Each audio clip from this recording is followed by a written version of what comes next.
이번 본문은 사도행전을 이어서 한번 하기 때문에 사도행전 1장에서 1장 5절 사도 5절을 중심으로 해서 살펴보려고 한 거예요. 그래서 오후 예배도 사도행전에 볼 것이고 오전에는 사도행전을 물과 성령, 물과 성령으로 베풀어지는 그 절의 그 부분들을 로마서를 통해서 한번 살펴보고 그 다음에는 오후에는 교회에 나타나는 성령의 그 세례와 물세례의 그 흔적들을 한번 살펴보려고 이렇게 했습니다. 그 다음에 수요일 날에는 그 물에 근원이 되는 그 궁창, 석창교에서 나타나는 그 궁창 지어심에 대한 그 의미를 수요일에 이렇게 살펴보고 연속해서 그 부분들이 보완되게 설교가 될 겁니다. 사도행전 1장 5절입니다. 요한은 물로 세를 베풀었으나 너희는 맨날이 못되어 성령으로 세를 받으리라 하셨느니라. 오늘 주제는 로마서에 나타난 물세례와 성령의 세례 이 부분들을 살펴볼 것인데 왜 로마서를 통해서 이 부분을 살펴보는가 하면 로마서는 죄와 그 다음에 의에 대해서 정확하게 논리적으로 설명하고 있는 부분이 있기 때문에 로마서를 통해서 한번 살펴볼까 그래요. 로마서는 우리가 이신칭이지요. 행함으로 어렵다 받지 못하고 어렵다를 받는 것은 믿음으로 말미암아 어렵다를 받는다. 갈라디아서는 믿음으로 말미암아 구원받는 것이고 로마서는 어렵게 되어지는 것이 과연 무엇으로 말미암느냐, 율법의 행위냐 아니면 믿음으로 말미암은 것이냐 하는 부분들이 논리적으로 잘 설명되어 있기 때문에 로마서를 통해서 이 부분들을 신칭의의 부분보다도 세례 개념으로 한번 살펴볼까 그럽니다. 그래서 물세례가 그 다음에 성령세례가 이 로마서에서는 어떻게 이신칭의의 다른 개념으로 나타나고 있는가 하는 부분들이 오늘 살펴볼 주제입니다. 우리가 로마서 갈 것 같으면 이신칭의지요. 분명히 믿음과 반대되는 율법의 그 행위에 대해서의 사도 바울이가 어떻게 믿음과 대비해서 그걸 어렵게 되지느냐 아니면 어렵게 되지 못하느냐 하는 부분들을 율법과 대비해서 복음과 이렇게 관계해서 설명하고 있는 부분들이 로마서에 나타나는 내용들이지요. 그렇기 때문에 이제 그러한 부분들을 단순하게 율법의 어떤 행위적인 부분, 그 다음에 믿음이라는 그런 부분을 가지고 이신칭의를 논하는 것보다도 우리가 오늘 큰 제목에서, 큰 틀에서 율법이라는 것이 과연 무엇이고 그 다음에 믿음이라는 것이 과연 무엇이며 그래서 믿음으로만이 두줄 수밖에 없는 어렵다 함에 그 대한 개념이 어떠한 부분으로 특별히 물세례와 성령세례를 통해서 한번 살펴볼 수가 있어야 할 것입니다. 왜 그런가 하면은 오늘 주제가 로마서에 나타나는 물세례, 그 다음에 성령세례 그것인데 그런 부분들을 물이라는 개념으로 통틀어서 물세례와 성령세례로 나누어주고 있죠. 우리가 성령세례를 그렇게 이야기하니까 단순하게 성령적인 인격적인 부분을 감정적인 부분에서 우리가 유예를 하는데 근데 요한복음 볼 것 같으면 이 성령의 세례적인 부분을 어떻게 이야기하고 있죠? 생수로 이야기하고 있죠. 생수로. 그래서 배에서 생수가 솟아나니라.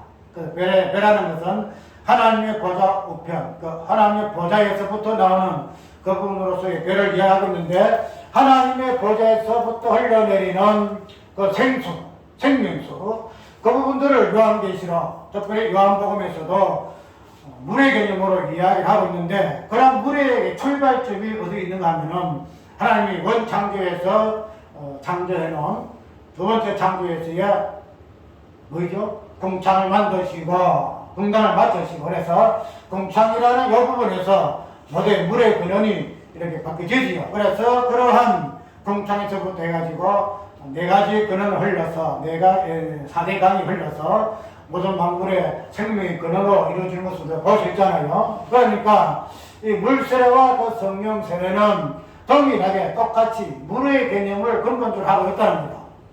성령도 성령의 세례도 특별히 우리가 다양한 은사와 또 이렇게 나타남을 통해서 보여지지만 그러한 보여지긴 의미에 있어서는 생명수라는 물의 개념을 본질로 하고 있는 개념이라 하는 사실을 우리가 이해할 것 같으면은 우리가 요한의 물세례, 그 성령 세례를 물이라는 그 근본의 본질이 무엇인가 하는 그 부분들을 우리가 이해함으로부터 출발되어야 할 것이다. 우리가 물을 이야기할 때는 특별히 오늘 본문 속에서는 세례의 개념으로 나타나지요. 너희가 맹랑이 못되어서는 성령으로 세례를 받을 것이다. 요한은 물로 세례를 베풀었으나 너희는 맹랑이 못되어 성령 세례 받을 것을 이야기하고 있는데, 그래서 세례는 물수로 표현되고 있는가 하면은 물로 표현되고 있다라고 이해를 하면 될 것이에요. 그러므로 인해서 물은 세례의 개념으로 표현되고 있는데, 그래서 근본적으로 하나님께서 동창을 만드신 의미는 세례를 표현하기 위해서 동창을 만드셨다라고 이해하면 됩니다. 우리가 수요일날 한번 살펴볼 것인데, 그래서 물은 세례의 개념으로 표현될 것인데, 그런 물의 세례에 있어서 첫 번째 세례는 무엇이냐 하면은 물세례의 개념으로 이야기하고 있다는 거지. 우리가 물세례와 성령 세례는 물세례와 요한 세례의 물세례, 그 다음에 예수 그리스도의 성령 세례로 나눠지고 있으나, 그러나 그 본질이 물이라는 개념에서 동일하다는 거죠. 물세례니까 이거는 성령 세례와 다르다, 이거 아니다는 거죠. 그래서 물세례도 성령 세례가 성령 세례 본질로 깔려 있는 거고, 성령 세례도 물세례가 본질로 깔려 있어요. 거기 이제 사도행전에는 동일하게 하나의 개념으로 나타나는데, 오늘 특별히 물세례의 개념을 따로 여기서 로마서에서 나타나는 물세례의 개념은 무엇인가? 그 부분은 또 로마서에 나타나는 성령 세례는 또 무엇인가 하는 부분들을 이렇게 따로 하면서도 동일하게 하나로 이렇게 개념을 바꿔서 이렇게 하려고 합니다. 아까 이야기대로 세례라는 것은 로마서에 있는 것으로 잘 알고 있잖아요. 어떤 의미죠? 연합을 의미잖아요. 연합을 의미해요. 그러니까 그런 부분에서 물세례의 개념은 물세례가 의미하는 부분에서의 연합을 1차적으로 이해를 할 수 있죠. 그런데 연합이라는 것은 어떤 개념이 무슨 깔려야 연합이 가능한가 하면은 그 연합에서 그 연합의 이유, 그 원이 되는 그 부분적인 부분들, 본질적인 부분을 이해를 해야 연합이 가능하다는 거죠. 쉽게 말하면 연합이라는 것은 그냥 억지로 연합되는 거 아니에요. 누가 그냥 이래 하나 들어가지고 딱 붙여서 연합되는 거 아니에요. 연합이 되어야 할 그 이유와 조건들이 형성되어야 연합이 이루어지는 것이거든요. 그렇기 때문에 우리가 이 세례를 이야기할 때에 예수님의 어떤 세례적인 부분을 로마서 분명히 이야기하고 있는데, 그런 부분에서 예수 그리스도와 세례를 통해서 연합되어지는 부분이 있을 때에 그냥 우리가 예수 그리스도와 세례를 통해 연합되어지는 것은 아니잖아요. 뭐 때문에 예수 그리스도와 세례로 연합되지요? 창세전에 우리는 예수 그리스도 안에 있으므로 그 부분들이 연합된 상태이다 말이죠. 그런데 이제는 그 부분들이 실제적이었던 현상 속에서의 연합을 이루어지는데, 그 우리는 뭐인가 하면은 연합을 이루고 하나가 되는 그 근본 이유는 그것이 하나의 조건 속에서 일치가 되어지기 때문에 연합이 가능하다 이 말이에요. 그래서 우리가 예수 그리스도의 그 세례를 통해서 예수 그리스도와 한 몸 되고 연합되어진 부분들을 로마서에서 분명히 이야기하고 있는데, 오늘은 이러한 부분에서의 그 물세례적인 부분에서 우리가 어떻게 연합이 되어지는가 하는 부분들을 한번 살펴보려고 해요. 아까 연계대로 이 세례라는 것은 연합을 본질적인 부분을 가지고 세례의 의미가 우리가 유의할 수가 있는데, 분명히 이 물세례라는 것은 오늘 예수님께서 세례 요한의 그 물세례를 의미할 때는 분명히 세례 요한의 그 물세례의 그 의미적인 부분을 다른 의미에서 언급하고 있는 부분들을 우리가 이야기하고 있죠. 예수님께서 세례 요한의 물세례를 언급하시기 전에 먼저 그분이 세례 요한의 물세례를 어떻게 유일했는가 하는 부분을 보게 될 것 같으면은 예수께서 물세례를 언급한 이유를 알 수가 있는 거죠. 예수께서 세례 요한의 물세례를 언급한 이유를 우리가 예수님께서 마태복음 3장 그 다음에 누가복음 3장 볼 것 같으면은 예수님이 요단강에서 물세례를 받지요. 물세례를 받을 때에 세례 요한이가 예수님 앞에 뭐라고 이야기하죠?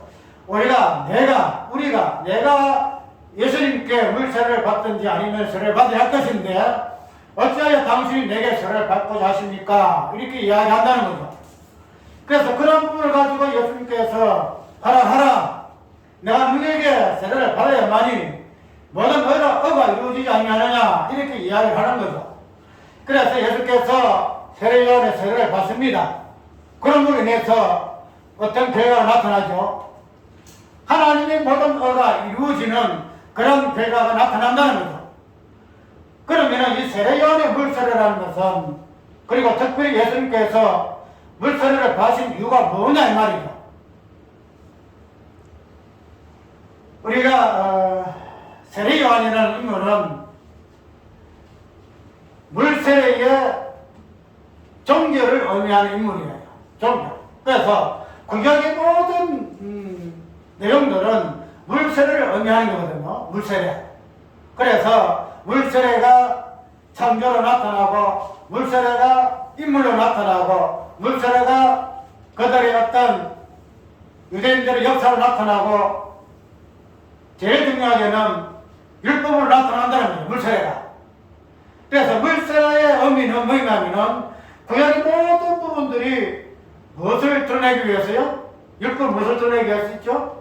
죄를 드러내기 위해서 있다는 거죠. 죄를 드러내기 위해서. 그래서 율법을 통하지 아니하고서는 죄를 알 수가 없다는 거죠.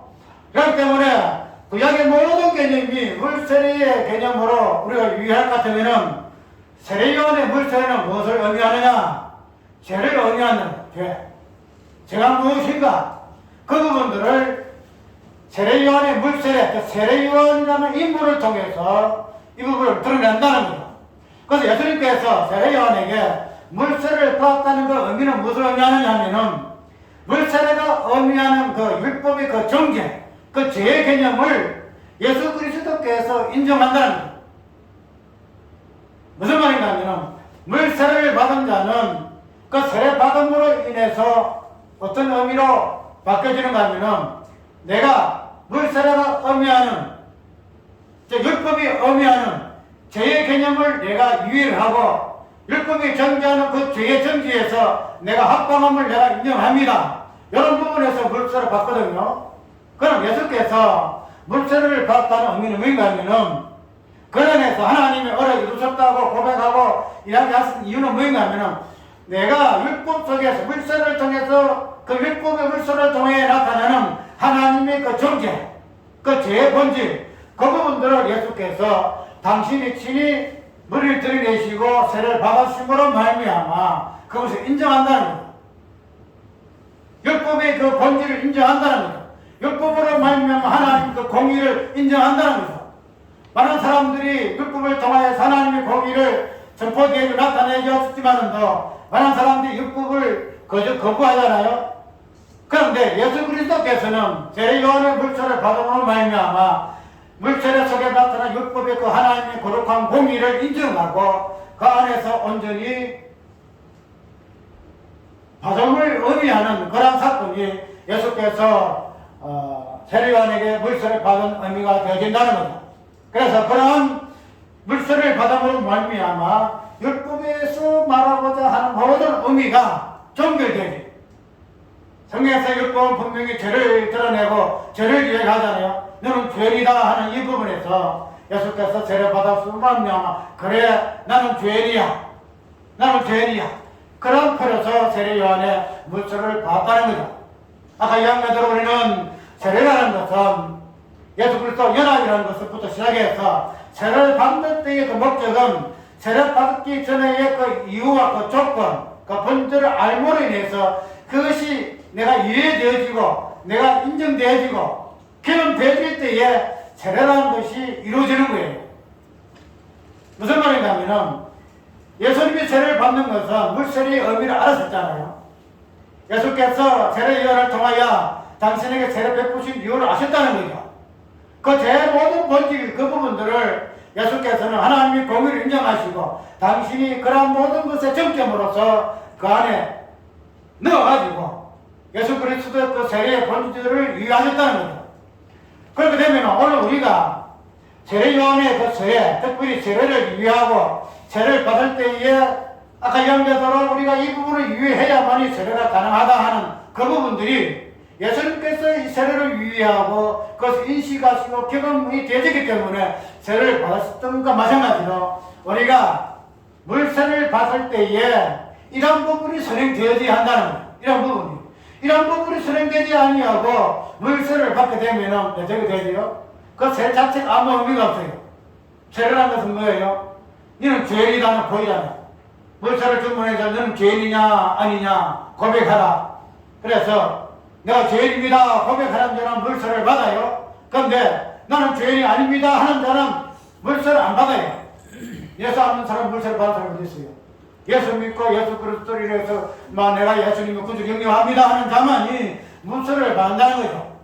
그것은 무엇을 의미하는가 하면 물세례에 나타난 하나님의 구약의 율법의 그 정죄함, 나는 죄인입니다 하는 것을 이해하고 인식하고 이제 경험하고 그런 분에서 그 율법의 그 물세례에 온전히 자신을 내려놓을 수 있다는 것.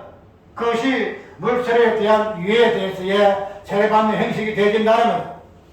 그렇게 되면 이 로마서에서 나타나는 이 물세례, 로마서에서는 특별히 물세례의 개념이 없어요. 물세례의 개념이 없고 어제 예수님의 어떤 연합이라든지 그런 부분만 이야기를 하고 있지 물세례에 대한 어떤 개념은 또 그런 표현들은 없어요. 그건 없는데 우리가 이 세례, 물세례의 어떤 본질적인 의미를 이해할 것 같으면은 로마서에서만큼 물세례의 개념을 정확하게 짚어내는 성경이 없다는 거죠. 왜냐하면은 우리가 로마서에 시작할 것 같으면은 로마서에서는 인간의 첫 번째 원초적인 그 본질적인 죄를 이야기하고 있잖아요. 어떻게 이야기하죠? 계시적인 부분에서 계시가 뭔가요? 계시라는 것은 하나님 저번에 이야기했잖아요. 하나님께서 인간에게 계시를 열어서 줬는데 계시가 계시되지 못하고 하나님을 알만한 것들이 주어졌지만은 그들이 인간들이 하나님을 알지 못하는 이유는 뭔가 하면은 계시가 계시되지 못하였다. 계시는 무엇으로? 자기 자신을 신으로 짐승을 신으로 마지막에는 자기 인간을 신으로 하나님과 동등한 관점에서 보기 때문에 자기들도 계시가 나도 신이기 때문에 나도 계시하는 존재다. 그래서 하나님의 계시 그 자체가 아무 의미가 없게 되었더라 하는 그 부분에서 죄가 드러나잖아. 인간의 죄가. 그래서 인간이 모든 만물의 우상의 머리로 이렇게 죄의 근본적인 부분에서 인간을 이야기하고 있잖아요. 그렇기 때문에 로마서를 보게 되면 그 뒤에 쭉 보면은 여러 가지 윤리 도덕적인 관점에서 죄의 개념이 쭉 나오지만은 그러나 인간의 본질적인 부분 그 부분에서 인간의 죄는 무엇인가? 자, 선악과에서 나타나는 죽지 않고 살려고자 하는 신의 개념에서의 그 죄악성을 로마서에서는 하나하나 드러낸다는 거죠.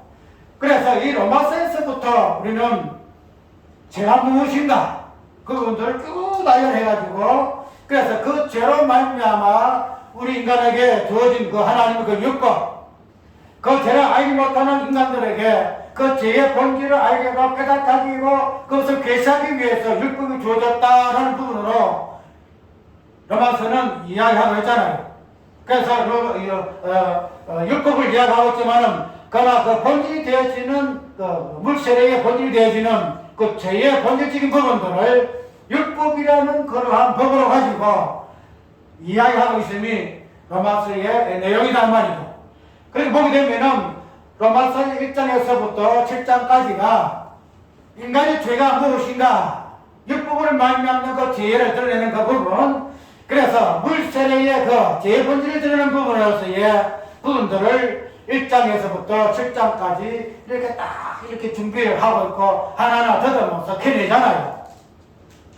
그래서 그러한 부분에서 사도 바울은 갈라디아서 복 같으면은 세례 요한의 이 부분들을 율법을 어떻게 이야기하고 있죠? 예수 그리스도께로 인도하는 노아성생이다. 그래서 7장까지의 물세례의 그 부분들, 율법의 본질을 통하여 죄의 부분들을 어떻게 하나하나 더듬낸 이 사도 바울이 마지막에는 아까 우리가 본문을 한번 읽어봤지요.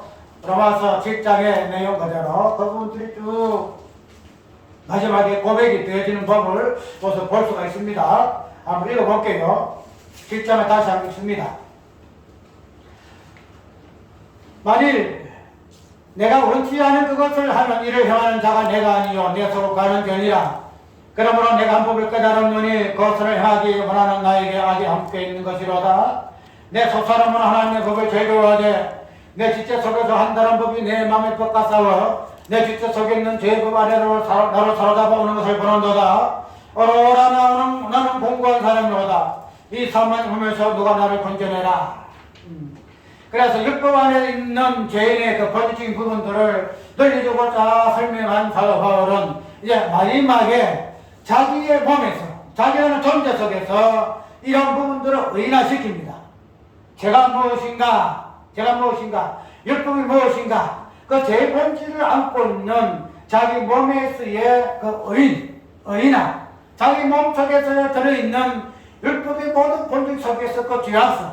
그래서 내가 선을 원하나 마음은 선을 원하고 있지만은 그러나 한다는 법이 내 마음에 법과 싸워 죄법 아래로 나로 사로잡아가는 것을 보는도다.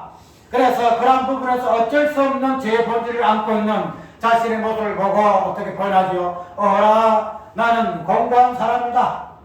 죄의 법을 숨길 수밖에 없고 의의 법을 숨길 수밖에 없는 공고한 자가 나로다 라고 고백하는 모습에서 물세례 포장 안에, 물세례 안에 있는 사도 바울의 모습을 볼 수 있다는 거죠.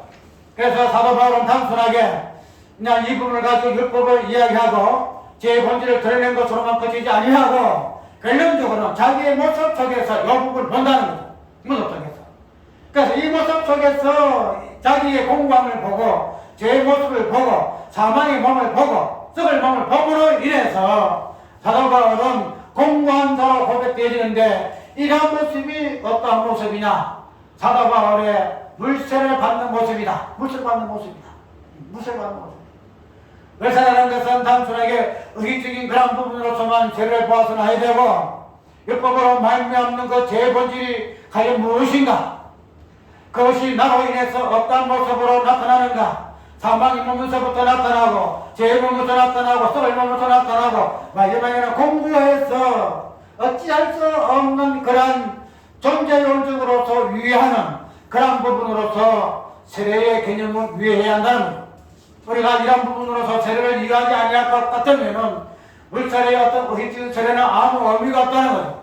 그래서 내가 물세례를 받든 안 받든 표면적 유대인은 유대인이 아니기 때문에 아무 의미가 없다는 거예요. 하는 의식이라는 거예요. 물세례에서 의식을 받아가지고 세례 받아반들 그 사람이 과연 그러나 본질적인 의미에서 율법을 통하여 죄를 유의하고 그 죄의 개념을 유의한 자로서의 물세를 받는 자는 이렇게 자기 속에서의 공부한 자로 사망의 몸을 가진 자로 썩을 수밖에 없는 자로 이런 자로 고백되어질 수밖에 없다. 이런 고백이 오늘 진정한 물세례다. 세례 요한의 물세례다라는 사실을 오늘 본문을 통해서 이해해야 할 것입니다. 오늘 간단하게 사도 바울의 로마서를 통해서 물세례의 어떤 직관적인 부분을 보았는데 이제 물체를 넘어서 마지막 8장을 넘어가게 되면은 세례 요한의 성령 세례의 모습을 볼 수가 있지요. 그러므로 이제 그리스도 예수 안에 있는 자에게는 결코 정죄함이 없다. 이런 그리스도 예수 안에 있는 생명의 성령의 법이 죄와 사망의 법에서 너를 해방하였음이로다. 분명히 7장에서는 공고한 자로서의 요한의 물질을 받은 자의 모습 적나라하게 고백된 사도 바울의 이러한 고백이 8장에서는 정점이 없는 성령 세례 받은 자의 모습으로 고백되어지는 모습을 볼 수 있다는 거죠. 그러므로 이제 그래서도 예수 안에 있는 생명의 성령의 법이 죄와 사망의 법에서 너를 해방하였습니다. 저는 물세례 안에서 율법 안에서 공고한 자로서 탄식할 수가 없고 그냥 그래서 웃으실 수밖에 없는 사도 바울의 모습을 이제는 8장 2절로 넘어가기에서는 어떻게 하고 있지요? 그래서도 예수 안에 있는 생명의 성령의 법이 죄와 사망의 법, 물세례의 법에서 해방하였음을 고백하고 있음을 볼 수 있다는 거죠. 이것이 오늘 사도 바울이가 8장에서부터 나타나는 성령 세례의 모습이다. 죄와 사망의 법에서 이 자를 보시니까 성령의 법을 이야기하고 있죠. 성령의 법. 성령의 법은 무슨 법입니까? 세례의 개념 할 것 같으면 성령 세례지요. 분명히 사도행전 1장 5절에 요한의 물세례가 있어서나 그러나 몇 날이 못된 너희는 성령으로 세례를 받을 것이다. 분명히 예수께서 제자들에게 약속하셨잖아요. 그런 성령의 세례가 로마서 8장에서는 사도 바울에게는 어떤 모습을 나타내느냐 하면은 죄의 법에서 벗어나고 해방되어지는 그런 모습으로 성령의 세례를 이야기하고 있다는 거예요. 성령 세례로. 아까 이야기한 그대로 우리는 세례라는 것은 단순히 어설적인 그런 부분이 아니에요. 우리가 이런 어설적인 부분에서 세례를 이야기할 것 같으면은 이런 본질적인 부분에서 사도 바울의 로마서 나타난 이런 부분들을 우리가 아무 의미 없이 이해할 수밖에 없어요. 그러나 우리가 의식적인 그 세례의 의식적인 부분들은 우리가 아무 의미가 없기 때문에 표면적인 그런 의식, 그런 세례는 우리는 제껴놓고 이면적인 그런 부분, 과연 이면적으로서의 율법, 이면적으로 율법으로 나타나는 요한의 물세례의 부분이 과연 무엇인가? 그런 부분으로서의 물세례 받은 자가 어떤 모습으로 나타나는가? 이런 부분을 우리가 깊이 있게 이해할 것 같으면은 과연 오늘 우리의 모습 속에서의 사도바울과 같이 공관자로 고백될 수밖에 없는 그런 모습으로서의 물세례를 받은 흔적이 있는가 이 말이죠. 그런 모습으로. 그런 모습이 없이 나는 세례를 받았다. 세례 교환이야. 그래서 나는 뭐 할 수가 있다. 아무 의미가 없다는 거예요. 그래서 우리가 사도 바울의 로마서에 나타나는 그 이민적인 물세례의 그 의미를 깊이 있기 위한 단순히 이신청의 개념이 아니다는 거예요. 이신청의 개념, 믿음을 얻고 되어지는 그 개념을 뛰어넘어서 우리가 이신청의는 사도 바울이가 이신청의 개념을 이해했지만은 이런 이신청의의 부분들이 이렇게 크게 부각된 의미가 어디 있어요? 마틴 루터의 칼빈의 그 종교개혁 있잖아요. 그 종교개혁이라는 그러한 큰 흐름 속에서의 이신청이라는 개념이 두드러졌다는 거죠. 그래서 이런 부분이 그 시대에서부터 출발해서 이 부분이 그냥 올라왔기 때문에 우리가 이 부분을 로마서에서부터 하나 주제로 삼고 있죠. 큰 언어로 삼고 있죠. 그러나 아까 얘기한 그대로 예수께서 물세례를 받음으로 말미암아 하나님의 그 사도 바울이 말하는 이신칭의 그 어가 이루어졌는 이 부분은 무엇으로? 세례 요한의 물세례를 받음으로 이루어졌기 때문에 이 부분에서 우리는 단순히 이신칭이 어려운 관점에서만 보지 말고 모든 시작에 출발되어지는 물의 개념, 특별히 물세례의 개념 속에서 우리가 이 이신칭의 개념을 차지할 것인데 그런 부분들이 오늘 살펴본 부분이 뭔가 하면은 사도 바울이 말하고 있는 세례 요한의 물세례다 이 말이다. 그래서 이런 물세례와 성령 세례는 우리가 로마서 전체에 관통하는 하나의 흐름이에요. 단순하게 1장에서 7장에서 물세례만 끝낸 것이 아니잖아요. 1장 7장에서 율법을 통해서 제가 어떤 법을 이렇게 가원하고 오라 공부한 사람이다 해서 끝나는 거 아니잖아요. 이 물세례가 이제 어디로 넘어가느냐? 어디로 넘어가느냐? 성령이 서로 넘어간다는 성령 서로. 아까 이야기했지요. 물세례와 성령세례는 본질적으로 하나다. 물세례와 부분이 그냥 있고 성령세례가 따로 있고 무세례는 이제는 없고 성령세례는 있고 이게 아니다는 거죠. 로마서 성경 전체가 1장에서 16장까지 10장에서 16장까지 하나로 연결돼서 물세례와 성령세례가 하나가 끈으로 연결되어질 것 같으면은 우리가 이런 물세례와 성령의 사람도 동일한 흐름으로 동일한 개념으로 이해해야 할 것이다. 그래서 8장에서 나타나는 로마서 8장에서부터 나타나는 성령의 세례의 부분을 볼 것 같으면은 첫 번째로 이해할 것은 단순하게 물세례의 끝이다 이게 아니에요. 아니다. 뭐예요? 해방되었다라고 이야기, 해방되었다 이야기하는 거예요. 단순하게 물세례의 부분에서만 딱 정리되는 것이 아니고, 그래서 그와 상관이 없는 부분에서 이야기하는 것이 아니고, 성령세례는 물세례의 부분에서 해방시키는 그런 관점에서 성령세례를 이야기하고 있다는 거예요. 그렇기 때문에 우리가 물세례를 받은 자는, 물세례를 받은 자는 어떤 자예요? 처음부터 자기는 공고한 자로 죄적으로 아는 그런 존재예요. 죄의 존재를 죄를 알고 자기는 죄에 어떻게 줄 수 없는 그런 존재를 아는 자로서의 죄의 종으로서의 자기 자신을 이해한다는 거죠. 그래서 사도 바울이 첫 번째로 말하자면 예수 그리스도의 종 바울은 내가 종이 무언가 이야기했죠. 단순하게 우리는 목사가 하나님의 종이니 예수님의 종이니 그런 종의 개념이 아니고 사도 바울이가 말하는 종의 개념은 죄의 종으로서의 종, 그 다음에는 의의 종으로서의 종. 그래서 이 사도 바울이가 자기 자신을 종으로 이해하는 부분에서 로마서 전체를 이해하라고 내가 죄의 종으로서의 1장의 10장까지 넣어서 의의 종으로서의 8장의 16장까지 사도 바울의 모습 이 부분을 가지고 예수 그리스도의 종의 개념을 위하라 라고 이야기한 이유가 여기 있다는 거예요. 그렇기 때문에 1장의 7장까지 우리는 종으로서의 우리의 모습 찬양하고 신음하고 고통할 수밖에 없는 그런 모습, 그래서 그런 모습 속에서의 다음은 성령세례를 통해서 이 종에서 어떻게 해방돼요? 의의 종으로 해방된다는 거죠. 죄법에서 성령법으로 해방된다는 거죠. 그러니까 이러한 해방되었다는 이 부분은 무엇을 은혜로 삼고 있죠?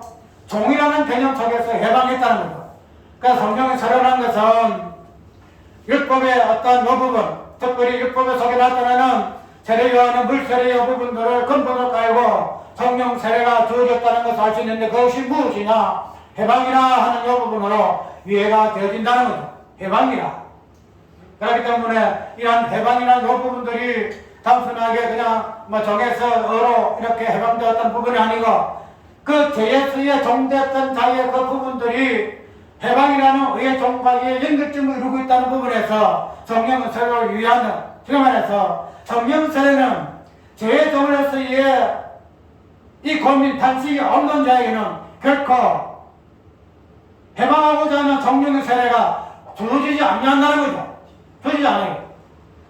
물세례를 받지 아니하는 자는 성령 세례가 없다는 거죠. 성령 세례가. 물세례 받고 내가 이야기하면 단순하게 의식적인 세례가 아니에요. 율법 속에서 공부한 자라는 그 물세례의 어떤 깊이를 이유한 자, 그것을 받아, 그걸 세례받은 자만이 뭐한다?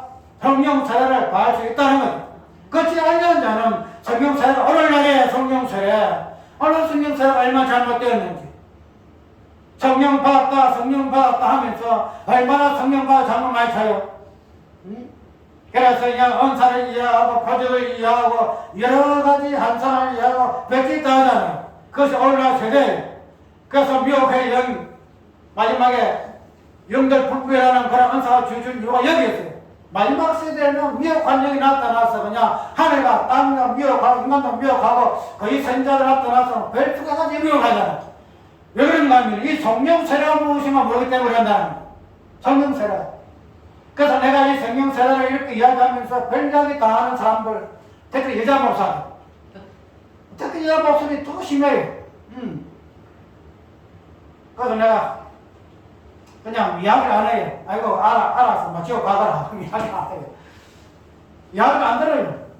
안 들어. 아무리 이야기해도 안 들어요. 도발하고 어떻고, 별싸기 다 하면서 그냥, 그래, 알았다, 그냥 그대로 보고 쭉 가거라. 이야기를 안 해. 그래서 이런 부분들이 성령의 세례가 무엇인가? 성령 세례는 그냥 조직이 아니잖아요. 뭐 때문에? 해방시키기 위해 성령 세례가 왔었다는 거죠. 성령 세례가. 그러면 해방이라는 것은 뭐예요? 죄에서 종로할 때 있는 자가 때문에 그것을 해방시키기 위해서 성령이 오셨다. 성령 세례가 주어졌다는 거죠. 그럴 것 같으면 자기가 어떤 존재인지, 제 존재인지, 바다바가지 공부한 자라는 고백 있는 자인지를 썩을 자요, 사망의 자, 사망의 문명 가지고 있는 자라는 것을 모르는 자가 어떻게 성령 세례를 이해할 수 있다는 거예요. 그걸 말할 수 없다는 거예요. 왜? 성령은 그런 공부한 자를 해방시키기 위해 자다와 같이 어라 공부한 자다 했지만 이게 있잖아. 이제 그리스도 예수 안에 있는 자에게는 결코 정죄함이 없다라고 해방을 선언하게 된 무덤 공부한 자이기 때문에 그 공부함에서 벗어난 해방을 노래할 수 있다는 거죠. 그런데 그런 부분에서 성령을 이해 못한다는 거예요. 그래서 그렇게 이해하는 자는 다 엉터리다. 땀터리다. 저걸 이해하도록 예수님과 먼저 온 자는 땀을 띄우는 자는 어떤 자로? 다 도적의 강도다. 다 도적의 강도다. 우리가 성령의 이야기 부분들을 우리가 이제 마지막에 사도행전에서 이것이 현실적으로 이제 드러나는 현실적인 부분들인데 그런 부분에서 오늘 우리는 성령 세례가 무엇인가 하는 부분은 특별히 물세례의 부분과 딱 떨어져 있는 건 절대 아니다. 성령 세례는 물세례의 이 부분들을 해방시키는 이 모습으로 성령 세례가 나타나요. 성령 세례다. 물세례를 해방시키는 이러한 관점에서 성령 세례를 이해하지 못할 것 같으면은 이거는 거짓령이에요. 죄에서 자유함을 주는 그런 영으로서 성령 세례다 이 말이에요. 우리가 오후에 잠깐 살필 부분도 이 부분과 동일한 부분이지만은 어쨌든 로마서에 나타나는 이 성령의 세례와 특별히 요한의 물세례가 어떻게 율법 속에서 나와서 이신청의 개념이 나타나는가 마지막으로 이 부분들이 사도 바울이가 어라 강구한 자로서의 요한의 물세례를 받은 자로 실존으로서의 자 자신을 드러나고 존귀했는가. 그래서 8장에서는 이 부분이 어떻게 성령서로서의 해방된 자로서 의회종으로서의 사도 바울의 모습들이 로마서 전체 모습이다 하는 사실을 우리가 깊이 있게 유의하고 이제 로마서에 나타난 자수를 단순히 이층의 개념을 보지 말고 물의 개념으로 통해서의 죄를 드러내고 그 죄에서 해방시키는 성령의 성수의 부분들을 같이 연합해서 로마서를 유의하는 그런 부분들로 우리가 잡아봐야 될 것입니다. 장성합시다.